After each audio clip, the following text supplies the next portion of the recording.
Alright movie की starting और कहीं से नहीं बल्कि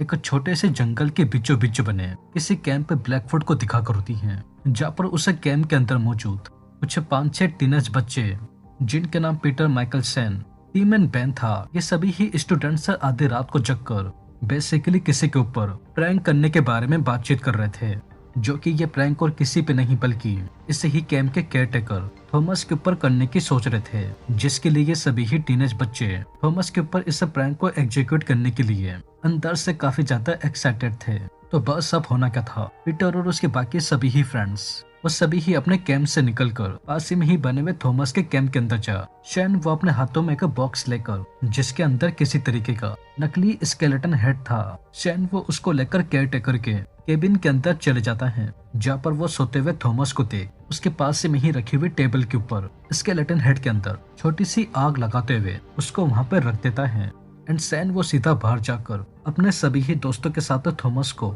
चिल्लाकर उठाने की कोशिश करते हैं। तो जहाँ पर थॉमस के उठते ही वो अपने ठीक पास से में ही रखे हुए उस स्केलेटन को देखकर अंदर से इतनी बुरी तरीके से डर गया था कि वो इस मैटर के बारे में कुछ करता ही। तो तभी ही उससे पहले वो जलता हुआ स्केलेटन टेबल से लुढ़क कर थॉमस के बेड पर ही आके गिर जाता है। तो जिसके चलते अनफॉर्चुनेटली थॉमस वो बड़े ही ब्रूटल तरीके से पीटर और उसके दोस्तों के इस प्रैंक के कारण ठीक ऊपर से लेकर नीचे तक, जैसा कि अभी हम सभी देखे ही रहे हैं, आग की लपेट में आकर जल जाता है। तो अब सीन इस अनएक्सपेक्टेड इंसिडेंट के तकरीबन एक हफ्ते बाद घूमकर सेंट कैथरीन हॉस्पिटल के ऊपर फोकस होता है, जहाँ पर हम सभी ही व्हील चेयर पे आ रहे हैं और किसी को नहीं बल्कि थॉमस को ही देखते हैं, जो कि ये शॉकिंगली उस आग वाले इंसिडेंट में मरने से कहीं ना कहीं बच गया था। तो बस अब फाइनली थॉमस वो अपना ट्रीटमेंट करवा कर हॉस्पिटल से जैसे तैसे निकल सिटी के बाहर मौजूद थॉमस वो कुछ कपड़ों वगैरह की दुकानों पर जाकर अपने लिए वहां से कुछ कपड़े खरीद सीधा उन कपड़ों को पहनकर और कहीं नहीं बल्कि कैंप ब्लैकफुट की तरफ ही निकल जाता है। वेल अब थॉमस वो आखिर में कैंप ब्लैकफुट किस लिए गया है, तो इसका रीजन आप सभी को अभी थोड़ी ही देर में अपने आप ही मूवी में देखकर पता चल जाएगा।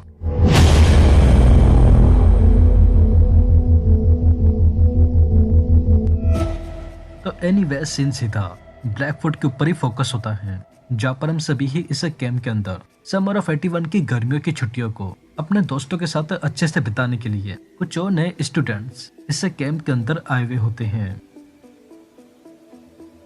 तो मीनवाइल इसी ही दिन शाम को कैंप के एक छोटी सी रिवर के पास हम सभी ही इसे कार्ल एंड पेट्रिका नाम के स्टूडेंट्स को देखते हैं, जो कि वो दोनों ही इस रिवर के पास आकर कपड़े खोलते हुए नेकेड होकर नदी के अंदर जाते हुए इंटेंस तरीके से कार्ल एंड पेट्रिका वो आपस में इंटीमेट हो रहे होते हैं। तो बस उन स्टूडेंट्स के ऐसे इंटीमेट होने के बाद पेट्रिका वो नदी से बाहर निकलते हुए किनारे पे रखे हुए अपने कपड़े ही पहनने के लिए आई थी। तो तभी ही हम सभी ही झाड़ियों के अंदर किसी आदमी को देखते हैं, जो कि वो और कोई नहीं बल्कि सरप्राइजली थॉमस ही होता है। वो अपने हाथों में पकड़ी हुई एक बड़ी सी बेसिकली घास काटने वाले स्प्लेटर से बिना कुछ सोचे समझे एकदम से पेट्रिका के सामने आकर उसके गले को ही उसके मुंह को अपने हाथों से जकड़कर पकड़ते हुए ताकि उसकी चिल्लाने की आवाज नदी के अंदर मौजूद कार्ल ना सुन ले, थॉमस वो एक ही झटके में पेट्रिका के गले को स्प्लेटर से फाड़कर मार डालता है।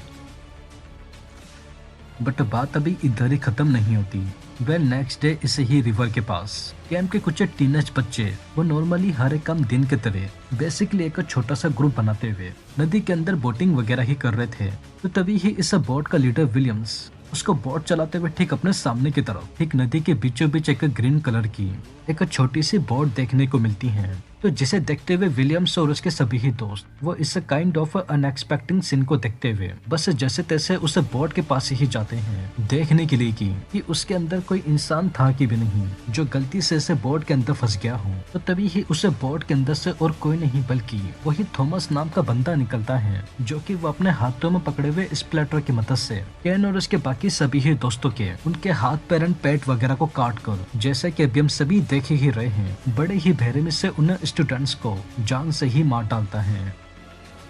लेकिन अब जैसा कि मैंने आप सभी को कहा कि खून होने का सिलसिला अभी इधर ही खत्म नहीं होता। वेल अब इसी ही दिन शाम को कैंप के कुछ सीनियर बच्चे जिनके नाम रे एंड केटी था, वो दोनों ही केबिन के ठीक पीछे ही बने हुए एक बड़े से जंगल के अंदर जाकर, जिधर अभी इस समय इन स्टूडेंट्स के अलावा आसपास कोई भी मौजूद नहीं था, तो एग्जैक्टली इसी ही बात का फायदा उठाते हुए रे एंड केटी वो दोनों ही जंगल के बीचों बीच आकर एक दूसरे के कपड़े वगैरह खोलते हुए आपस में बस मेकआउट ही करने जा रहे थे। तो तभी ही उस कपल के इंटीमेट होते वक्त हम सभी ही एक बार फिर से इन जंगल की झाड़ियों के अंदर और किसी को नहीं बल्कि सरप्राइजली थॉमस को ही देखते हैं, जो कि वो झाड़ियों के अंदर बैठकर रे एंड केटी को काफी देर से बड़े ही वियर्ड तरीके से देखे जा रहा था। तो खैर रे एंड केटी वो हुकअप करने के बाद खड़े होकर अपने अपने कपड़े पहनकर बस इस जंगल से ही निकलते, तो उससे पहले ही थॉमस वो एकदम से भागकर रे एंड केटी को भी सेम अपने हाथों में पकड़े हुए उसे ही स्प्लिटर से उन दोनों के गले के अंदर उसको घुसाकर बेरहमी से गले के चितड़े करते हुए उसको बुरी तरीके से फाड़कर एट द मोमेंट ही मार डालता है।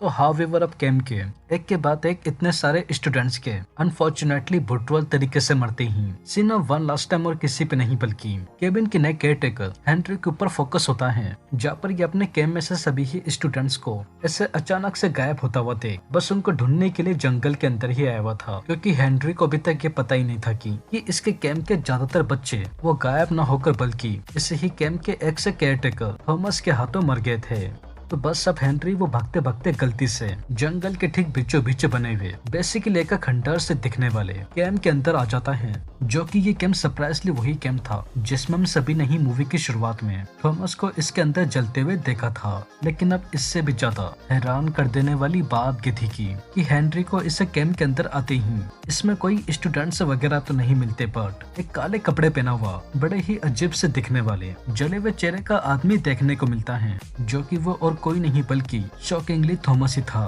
तो बस अब फाइनली इस मूवी के एंडिंग में हेनरी वो अपने ठीक सामने थॉमस को देख उसकी इतनी बुरी कंडीशन के बारे में उससे कुछ बातचीत करने के लिए जाता, तो उससे पहले ही ठीक सामने ही खड़ा थॉमस वो सेम बाकियों की तरह हेनरी को भी बड़े ही बेरहमी से अपने स्प्लेटर से बिना कुछ सोचे समझे उसके पेट के अंदर घोंपकर हेनरी को भी अनफॉर्चुनेटली कैंप के बाकी स्टूडेंट्स की तरह मार देता है। एंड थॉमस वो फाइनली उन बच्चों द्वारा जिसकी वजह से आज इसकी ऐसी हालत हुई थी, पीटर और उसके दोस्त ना सही बट जिनको हमने मूवी की शुरुआत में देखा था जिन्होंने थॉमस के ऊपर प्रैंक किया था, वो उनका बदला अनइंटेंशनली इसे ही कैंप पे ब्लैकफुट के कुछ और दूसरे मासूम बच्चों को जिनका थॉमस के जलने के इंसिडेंट से कोई मैटर ही नहीं था, गलती से ही बट अनजाने में वो अपने प्रैंक का बदला इन बच्चों को मारकर फाइनली ले लेता है। और बस इसी के ही साथ हमारी ये मूवी एक बड़े ही अनएक्सपेक्टेड वे में ठीक इधर ही एंड हो जाती है। तो वेल दोस्तों, यही थी द बर्निंग मूवी की एक्सप्लेनेशन एंड आई होप आप सभी को ये वीडियो जरूर पसंद आई होगी। और अगर वीडियो पसंद आई हो तो चैनल को सब्सक्राइब किए बिना और वीडियो को लाइक किए बिना बिल्कुल भी मत जाइएगा, क्योंकि मैं अपने आने वाले वीडियो में ऐसे ही और मूवीज के एक्सप्लेनेशन लेकर आता रहूंगा। तो तब तक के लिए take care and peace out.